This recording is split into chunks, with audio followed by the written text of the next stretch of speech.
Hello again from Innovations CES 2025 with Human Security for All, World Academy of Arts and Sciences, and of course, Conscious Capital Foundation.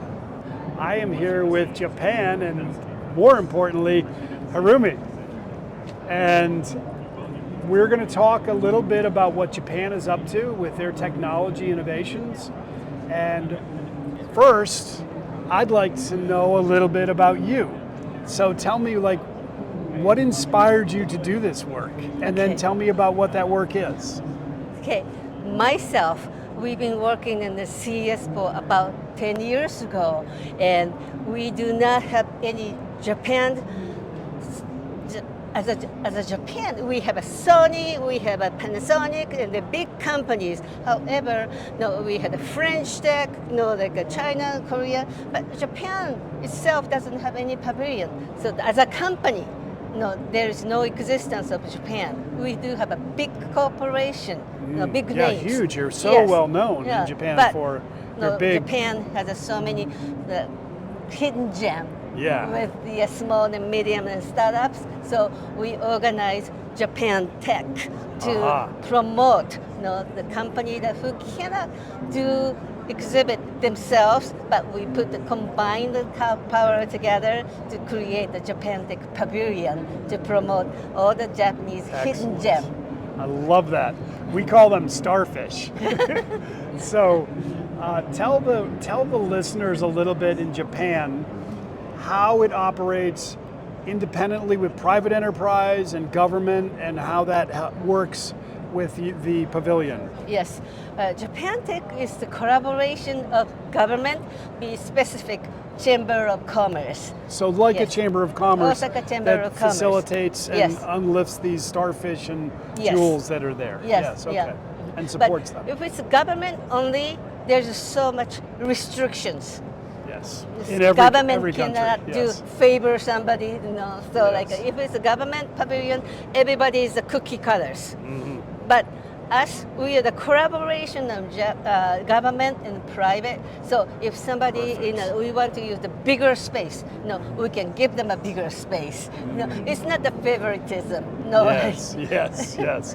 So that's beautiful. They want to introduce their product at the CES the way they want to, not just by cookie cutter, the plates and the space, So that all the exhibitors that really work hard how to appeal Japanese technology, Japanese product at the CES. It's challenging for Japanese people, but they're working very hard. Excellent. And I love enjoying supporting them. And I think we're going to be on the road a little bit with the cameras in a bit.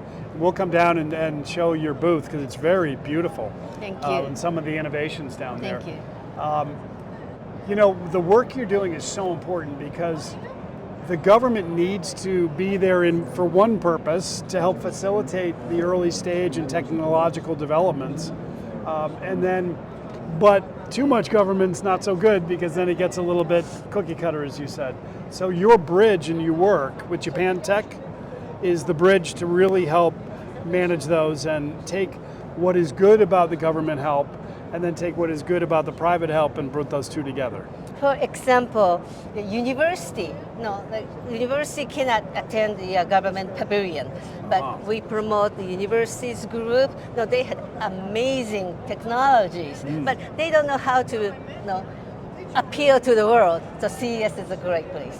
And then also, if anybody recall Japan's disaster, Fukushima tsunami and earthquake, there are companies that selected from the Fukushima prefecture shows how much we recovered from the disasters with the technology and innovation. Excellent.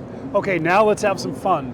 Give me an example or two of some of we call starfish, but those jewels and those beautiful technological developments in Japan that you've worked with that are really and how they're going to make the world a better place and what they're doing. Yes. Today, give me an example or two. Sure.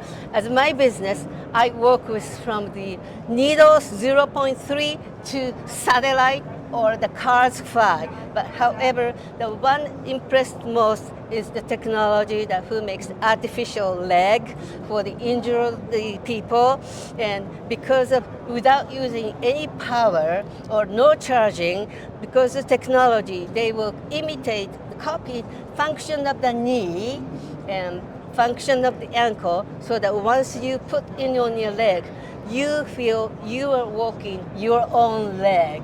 That was really impressive. I'd like to talk about that again, just to make sure the listeners heard this, because you said this to me off camera before we came on, and it was amazing. So it's an artificial leg in this example, and there's no power? No power. So say if you're injured, and then you only depend on the wheelchair. Yes. Some wheelchair need a power, then you have to operate. But with this technology, they completely copy the function of the knee, function of the ankle. So if you put it on, then you stand up, you feel like you are standing. So the person to recover the feeling of walking your own. That must be. Were you able to see that And happen with people? then actually at the upstairs in Venetian, there was the exhibitor who is in a wheelchair, actually get up and walked. It was a tearjerker. Oh, I love it. It was. Oh my gosh. Yeah, it's a small company, but something. It's not like high tech with AI, but technology itself. They completely ergonomically. And you just think of how specific and precise that technology ergonomically needs to be in order to know the without function of your without knees, any power. movement, and then even the thigh, how it works, and then that will help you to walk your own. Not like it depends on the wheelchair, no charging, no power. I thought that was most impressive. That I have so many items that product I worked with, so 10 years, but that was very impressive to me. That's fabulous, and so. It'll be good if we take our camera crew down later and visit, and you could show us around a little bit. Yes. Maybe that one's not there, but we could see other technologies that are here and exhibit it. Yes. Fabulous. Thank you so much. Hold on. Arigato. Domo arigato. Thank you. Thank you so much.